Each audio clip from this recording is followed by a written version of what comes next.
jet is taking off. We have liftoff. Well, the Winnipeg Arena is all right. It's a special night for Winnipeg, a special night for this entire province as the puck is dropped. For Buffalo, cross ice for Riley, scores! Mark Shifley gives the Jets the lead. Take it to the Jets game today. It clearly will be one of the best places to come and watch a National Hockey League game. The Winnipeg Jets are proud to select from the USHL Youngstown, Kyle Connor. Jets Fantasy Field Podcast, episode 20. It's Sunday night here. We just won in overtime. Paul Maurice got his 700th win. And me and Patty were looking at some of these numbers. They're not too impressive here. 45 win percent. And we're kind of comparing it to other coaches. It's not bad, but I don't know if we want to start a let's get Trotz chant. Kind of like it didn't really work for Stone, I guess. But we should start something like that here. Trotz, he has, I think since he played, since he left Nashville, he's got over 50%, hard 61, I think we're looking at. Yeah, 61, 62% win percentage. So if we know, I guess, what a good coach's win percent looks like. But it's okay. Maurice makes that up for it with his playoff win percentage. Also 45%. Yeah. So and I'm not saying nothing about his coaching. Everyone wants to point fingers when the team's 500. It's not even that bad. The worst part is it's just squeaking by these games. If Hellebuck didn't stand on his head today, I don't think they would have made it here. And against McDavid, you'd expect a kind of a 5-4, kind of a 5-3, at least 5 goals or points from McDavid. So pretty good game tonight. It's nice to see that they can, under pressure, have these games still. Obviously, Kulikov and Dahlstrom back there need to go. I've been saying that from day one. The fact that Heinola can come in and just do what he does. Pionk's horrible in the back end, but still somehow way better than them. Mm-hmm. Everyone's plus minus is kind of out of whack right now. What were we saying? Liney's positive. Pionk is positive. Yeah. I can assume that Pionk's just getting some sheltered minutes too. Not a lot of defensive zone starts. And Heinola is positive too, and that's it. Yeah. So good thing we signed Liney. It's the difference from last season with Line is night and day. Yeah, it's great to see him actually skating and being engaged in every shift. Yeah, makes a huge difference. Yeah, he's actually playing some defense right now. He's looking a little more aggressive on some of the fork checks as well, which I've kind of liked to see. But I don't know how you felt about Little coming back and jumping right to the second line. Well, thankfully for Line, he doesn't have to play with him too often anymore, being on the first line. Yeah. But I feel for Connor and Ehlers. Yeah. It's Little's never been very offensively good, but this game was even worse than usual. On their 7 shots towards the net, only one of them actually made it on goal. Yeah. On Little's return. Not exactly a winning endorsement there. No, not the numbers you want. And Edmonton, let's get real, isn't the best defensive team too. We should have got a few more shots on there, but yeah, you expect more out of your second line. The way they were playing tonight is kind of like a third line. Our fourth line was horrible, both our defense and our fourth line. Wheeler was basically carrying the team tonight, and obviously that's what you expect out of your captain. But the rest of the team has to step up at some point. I did like that Shifley dangle in overtime. He just went right around Connor. Fucking McDavid was kind of in the way, I guess, there. Smith just got the tip of his glove on it. Yeah. And then McDavid got a breakaway after, but no, I liked what I saw out of Shifley on there, but it's you got to make those moves count for sure. You're playing shit all game. You gotta bury. Connor was flying out there tonight too. Yeah. Played a solid game. Yeah, that shootout goal was pretty spectacular there. Yeah. When he did it, I didn't even expect him to go the other way and went back to his forehand and just sniped her in. And he had a good foot to shoot out there too, so I did like that move. You can tell he's been practicing there. No surprise there, as he's our favorite player on this podcast. Yep. Shout out Kyle Connor there. What else do you think of the game there? No Niku. No Niku. Nope. Heinola and Pionk playing sheltered minutes, but you can assume that against a pretty top-heavy Edmonton team. Yeah. And playing at home, they get to pick and choose their spots when they put out the offensive-minded defenseman. Yeah, Kulikov. Yeah, I don't even want to get into him, man. He's just not ideal. Good. Everyone's saying he's reliable and he does what the coach says and everything, but I just catch him watching out there way too much. He's not going after the shot. He's not blocking it. He's standing right in the fucking middle of the two. It's like, dude, either get out of the goalie's way or like go like after the shot. The last like 4 games too, we noticed even starting in Pittsburgh that the center is not really coming back there. It's a triangle every time in front of our goalie, and they're double teaming the pass and just letting them have the shot, which is fine. If you want to do that in the penalty kill, that's fine to give Hellebuck the shot, but they're not doing it. They're somewhere in the middle there, and it's horrible. Right now we're 61% penalty kill, so it's dead last in the league, and it's shown with their play. Most teams have a system where the goalie knows that, okay, shot's coming from here. Ours is we're scrambling around, we're not getting the shot, we're not even taking the pass away. It's just somewhere in the middle where it's obviously we're last for a reason, and I knew that was going to be a huge problem with our season, the penalty kill. It was last year as well. Nothing really got done with that, and it's still the same coach and system being implemented. And defense got worse. Yeah. So obviously that's going to get worse too. Not as many shot blocks. Our defense are way smaller now, so even if they want to block it, it's not really working out. So it's to be expected, I guess. But power play, on the other hand, decent, 20th in the league. It's an 18%. That can definitely go up. Yeah, it's 20th in the league, but they're pretty close to like jumping 5-6 spots. Like they're not that far behind from other teams. No, and it's early in the league to say, right? Like I didn't really want to do comparisons till we were about 10 games in. But we're at this point now where it's, these numbers are starting to make a clearer picture of the season ahead. Obviously with the injuries it's a different story, but like why aren't we playing Sami Niku? Is he still, I don't know if he's still injured or if there's some As he would still be on the top end of our defense pretty easily. It's not hard to replace Potato. No. Or Kulikov. Yeah, but Potato, you got replaced with Dahlstrom tonight. Yeah. And I don't know if anyone listened to my last podcast and what I think of Dahlstrom, but big fan. He should not be on the team. Like, these are times where I know Logan Stanley needs to develop, but damn, get him some NHL games right now. At least Stanley's got Niku to play with on the Moose right now. Yeah, I guess. I don't even. Well, yeah, Niku did get sent down, but I'm sure he'll be back soon at this rate for sure. But I don't know. Defense is still diminishing. Keeping it hard to watch almost sometimes. When Shelley was saying Bork was their best defensive player, it's not inspiring confidence at all. No. Moving on forward though, Pittsburgh game there. We could even just skip the Pittsburgh game because that was so ugly. You're right. Gather the family around. Let's watch. It was Thanksgiving Sunday, and turn on the TV to see a nice little some Jets action, and we stopped watching it pretty soon. Yeah. Malkin, Russ, Bukestad, Galchenyuk were all injured, and Pittsburgh still scored 7 goals. Yeah, none. I don't think it was very much on Boissois at all. He played pretty good in net. Are you kidding me? Winnipeg outshot Pittsburgh. Yeah, but the defensive, Pittsburgh was getting so many just open taps, like you said, triangles right in front of the goalie. Like there's not that much that he can do when he's got that bad of coverage right in front of him. Yeah, it was. I don't know.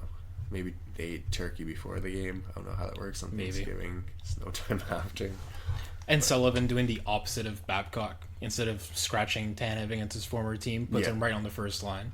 Yeah, well, just to start the game, that was nice to see. Yeah. That's a little shout out to the coach there.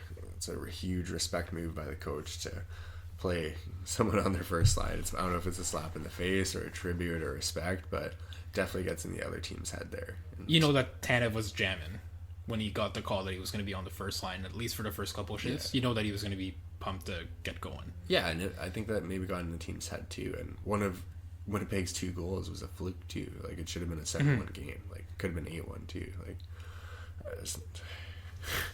Not the best showing. Wait, any positives from that game? What? Nope, not that many whistles. Got the game done quick. Yeah. Yeah.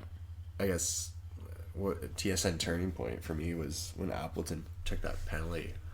I think it was like a 2-1 or it was pretty close game at that point, and on that penalty power play they scored, and it was just seemed to be the momentum swing there, and that penalty doesn't have to happen when you take a penalty in the offensive end.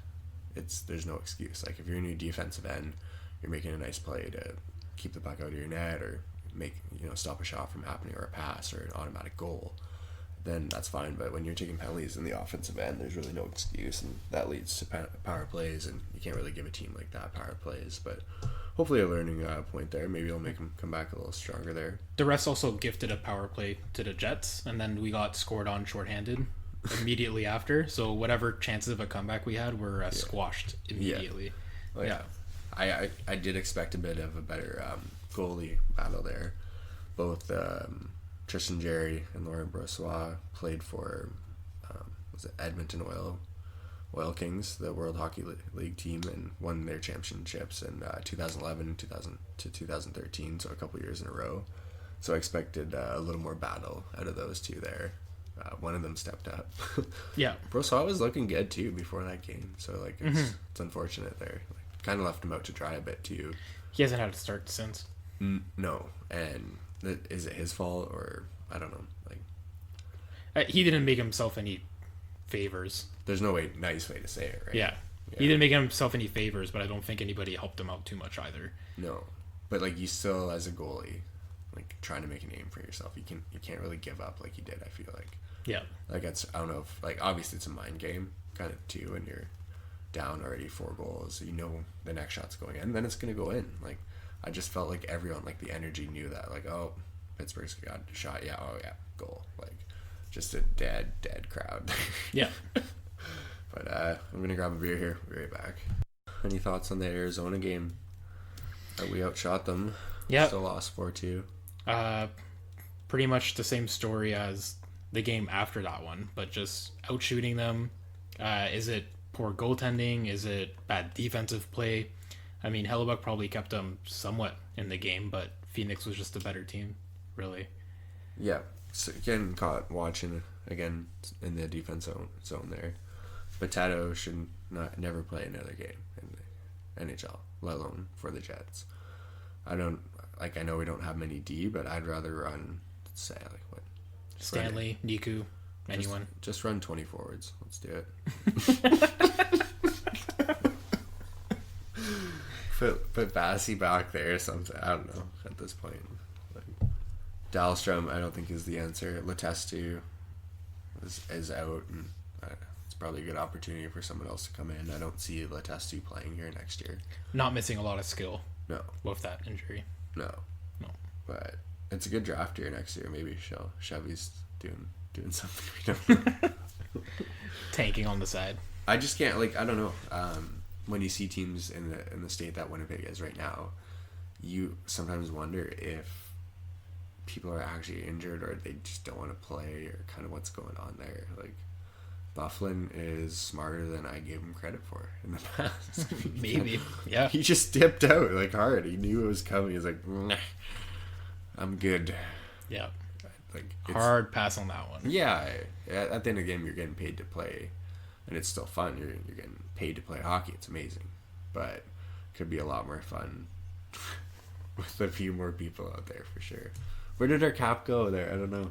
We signed, was it Connor, and that's an amazing contract, but he keeps putting this no trade clause on it. Mm-hmm. Can't get rid of Little, can't get rid of Wheeler. I'm not saying I would want to. There's just every time we sign, it's we have to put this no trade clause on, and I feel like if we didn't have that, we'd have a few more options with the cap. And thankfully, Winnipeg's not the only one that's doing that to themselves. No, pretty much every team's handcuffing themselves. Yeah, but in 2 years, we'll actually have a decent amount of money. Mm-hmm. When Buff is up, Little I think is coming into an end. All these stupid contracts, cool cops we have as the worst contract. Thank goodness. It's a waste of almost $4 million. It was an overpayment the minute they signed it. Yeah, It's not one of those like wait 2 years till he gets a little older. They were already overpaying for what he was producing that day. Yeah. Let alone this season. Yeah, I don't know. That's another topic. The price you pay to get free agents to come to Winnipeg, maybe. Maybe that's a cost to make someone move from Russia. It's $4 million. But what Gusev signed for New Jersey? Gusev? Not sure. Like, I'm pretty sure it was around the same ballpark too. I would rather. Oh, was it? Probably. Yeah, I think he might have got even 5 or something, but definitely around the ballpark for somebody that I'd rather take a chance on someone that led the KHL in scoring than someone that has been a bottom pairing defenseman his whole career. Yeah, he still might make the KHL after he gets kicked out of the Jets, but yeah. Not much else to say about Phoenix. Just solid system team. Yeah, defense first, and if you don't have that much skill to overcome it, then and if you're just not playing as a team either, it's hard to get through. So they just outplayed, locked it down, and won the game. Yeah, Talkett's got a good system down there. Arizona, like even last year, I remember there's a bunch of like 1-2-0 games they won or 2-1. Like they don't really give up too many goals against.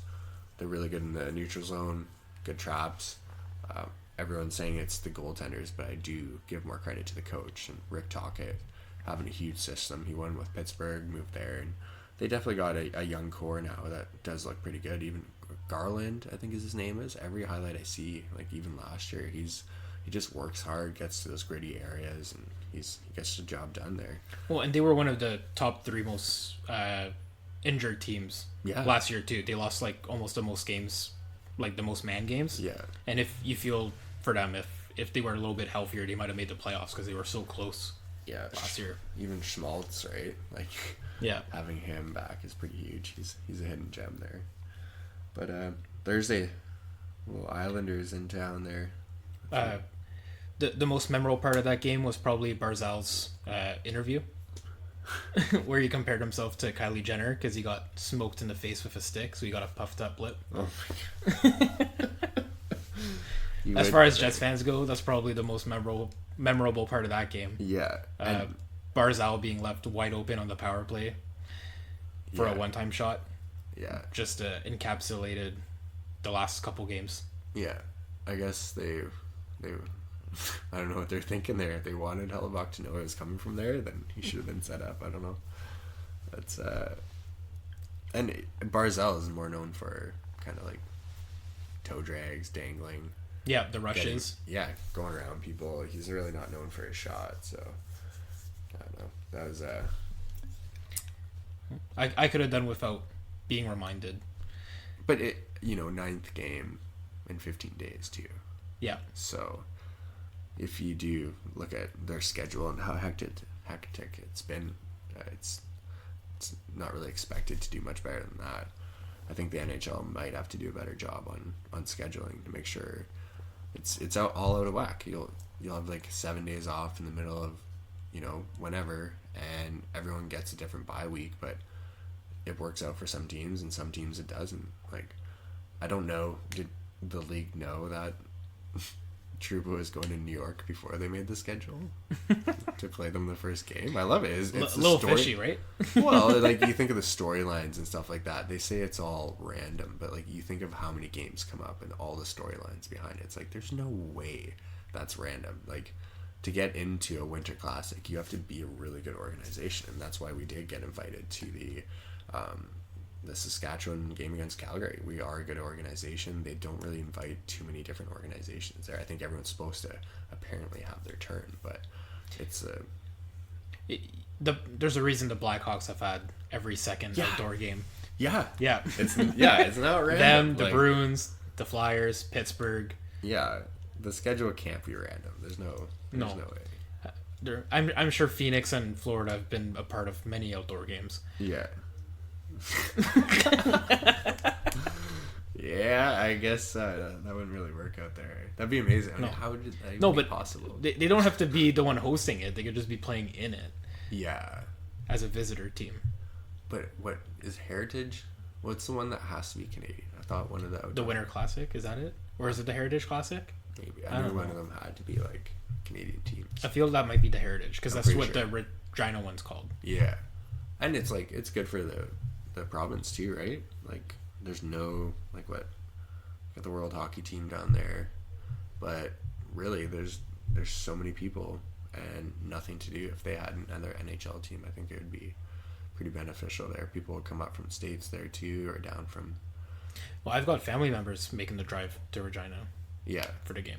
Even though everyone in like northern Manitoba would go, probably it's closer than coming into Winnipeg. Yep. Like, and Regina's only a 5-hour drive from Winnipeg too. Yeah, something like that. It's a 5.5 if you drive like a grandpa. Yeah. No, I just drove there. I ripped there in like just 5. But, yeah. But yeah, it's closer than people think there. But it'd be nice to have a team in every province for sure. It'd give them something to cheer about. Like I feel so bad when I'm bartending and all these people come in from Saskatoon, Rough Riders, their shitty green jerseys. Like, man, you guys got nothing to cheer for except some shitty fucking CFL team. Like, they love their dub teams. Yeah, well, because nothing really else to watch there. No. Regina loves their Pats, and the Saskatoon love their Blades. Yeah, and that's the loyalty there, right? But yeah. I think they deserve a little more, and maybe they hiked the prices there because they knew everyone would pay for it too. I wonder what tickets are going for out there. Yeah, they're probably some of the more profitable WHL teams. Yeah. Well, I guess I'm just glad Winnipeg's not hosting it after that nightmare Green Bay Packer game. Mm-hmm. None of the players wanted to play because the field was just ruined, and like they didn't want to take the chance of anyone getting injured. That's almost embarrassing as a city. Like it wasn't good on anyone's part. Winnipeg looked bad. The NFL looked bad. Yeah.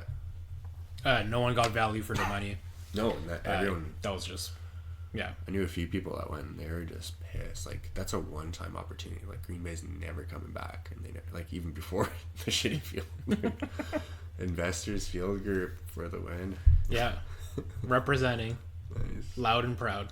Well, I'd rather rip on them than the Jets, I guess. But yep. Let's any positives we can get out of this episode from the Jets? I guess we won from the Islanders game. We let in less than 4 goals, so that was good. Well, and Sammy Nika got to play a game. It's my highlight. Beautiful. It's essentially a 2-1 game. Like they did get the empty netter, so yeah, essentially a 2-1 game. And having Trott's system in play, he's kind of like the Arizona with Trockett. The neutral zone is just so hard to break out, and if you want to dump and chase it, you're gonna pay the price. Like we would dump it and then not chase it. So it's just like, come on, boys, let's get it done. Get a move on. Yeah. Like essentially, we're just not really a dump and chase team. So when you play teams like that, it's like we're kind of like just kind of winging it. Like if you're a dump and chase team with a few grinders, you know exactly where you're dumping it. You know exactly where everyone's forechecking to. I just think we haven't really been that kind of team just because we are so skilled. So we've never had to just dump and chase it. But if we want to win some playoff series, that's how we're going to have to do it. Like St. Louis there, like that's a huge dump and chase team, right? So do the same thing back, they're clogging up the neutral zone, then it's pretty much your only way. And it's too bad that if Winnipeg wanted to start transitioning their bottom 6 to being a dump and chase team, that they let go all their probably better dump and chase players. Tanev's gone. Yeah. Hendrick. I mean, Tanev's like say what you want, but yeah. Hendricks, yeah. Oh yeah. He was good for that smart. style. Yeah, he's good smart. for that style of play. Yeah. People did give him the credit he did deserve when he played here because people saw how smart and the little stuff and just the whole team spirit he had. But yeah, we could use some grinders on the team almost, right? Yeah. Would you consider Bork a grinder? I'll take Hendricks over Bork. Thank you. All right. Well, I don't want to give you another segment of ragging on the Jets, so let's hope next game is a little better. Some more bigger things to come. I think the schedule is going to get a little easier. I hope that Belio, Niku, a few of them come back. It'd be nice.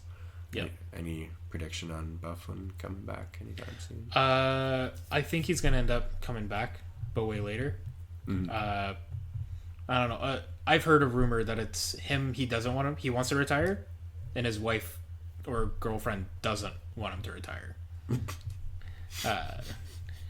Might be chasing some moolah.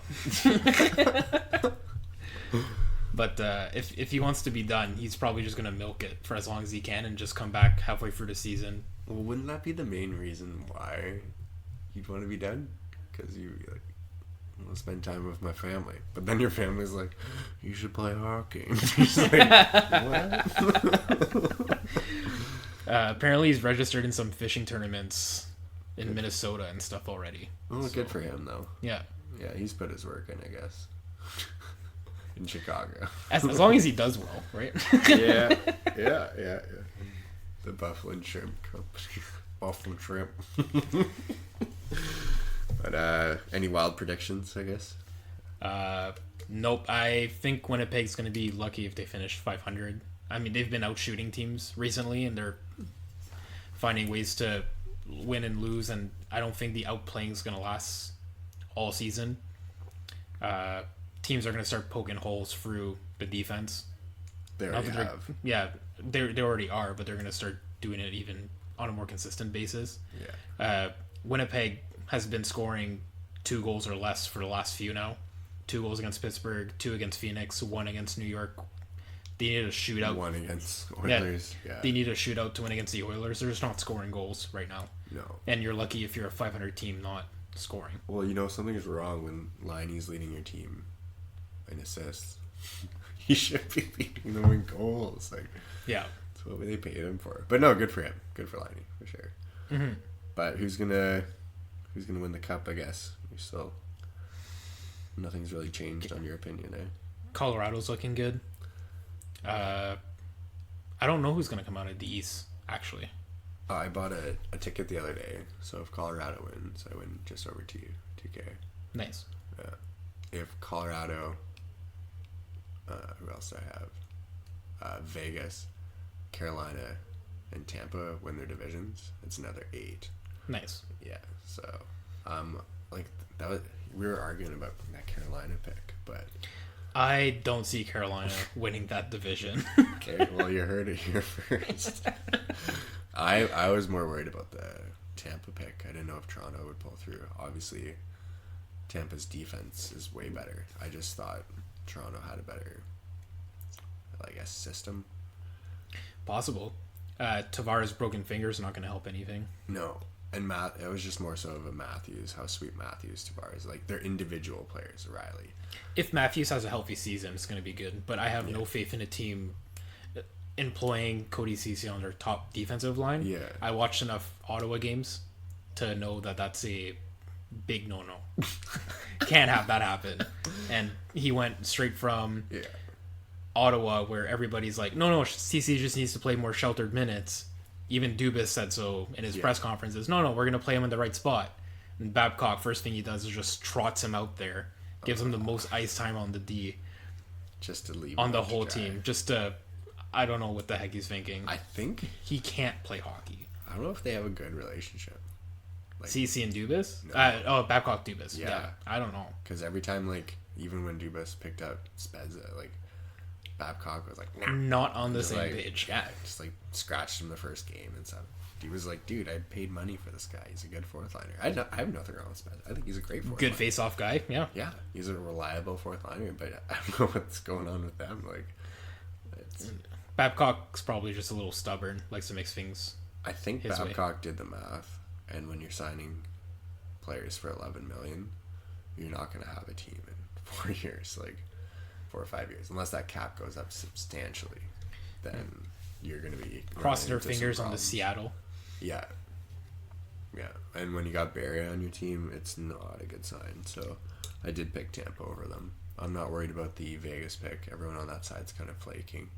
Yeah. Even if San Jose does good, I don't think Jones is as good as Fleury. So no, nowhere near. Yeah. Our zone, Colorado hasn't lost a game yet, and they're looking great out there. They watched a few of their games already, and the whole team is scoring. It's not even McKinnon, Rantanen, they're doing okay. They're not struggling. They're not carrying. They're not, as last year. Yeah. The depth's making a huge difference. Burakovsky, Donskoy, Kadri. They're all playing well. Kadri's been awesome. He's a Kadri surprise, for sure. I didn't like him in Toronto just because he was dirty, but He's been playing a little cleaner. He's been playing with a few more skilled players. He's not playing on the third line. He's playing on the second line with Burakovsky, who's ripping it up right now. He's got a few really nice overtime goals. He ripped on Bobrovsky the other night too. He's got a really good shot.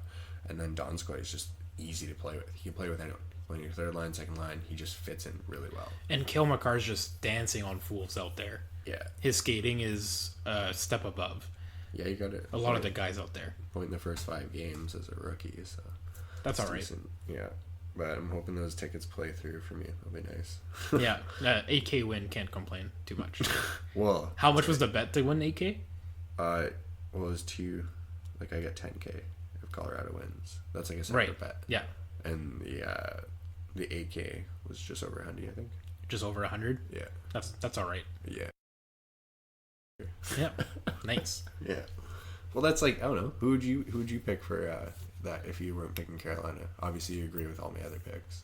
Yeah, I agree with Vegas, Colorado, and Tampa. Yeah. Carolina, I honestly don't know. Like, but I can't. Do I really pick Carolina? But I do. Pittsburgh, Washington, Philly. Like, I can see Philly going on a huge run. Great. You're gonna pick Philly over Carolina. You're gonna pick Philly over Washington and Pittsburgh. Nope. I don't know who to pick out of those two though, Pittsburgh or Washington. Pittsburgh's getting a little older with Malkin injury. He's always been played though, and they've always done well without him. Yeah, like Crosby's going Super Saiyan right now, and this happens every time. Yeah, Malkin will miss half a season, or at least Crosby picks up the slack when Malkin's injured. Malkin picks up the slack when Crosby's injured. I'd probably pick. Why does Letang play better when Malkin's out? They just all play way better. Yeah, I don't know. That's just probably just signs of good leadership inside of that team. Hard to bet against it. Yeah, you didn't even notice Kessel's gone there, man. Like straight up. Not at all. No. Gensel's been stepping up for them too. Have you watched Galchenyuk? I haven't seen a lot of Pittsburgh games. Oh, he's injured. Yeah, okay. He didn't play in the Winnipeg game. Okay. Malkin, Rust is a huge part of that. Usually first or second line, he's out too, and they're managing for sure.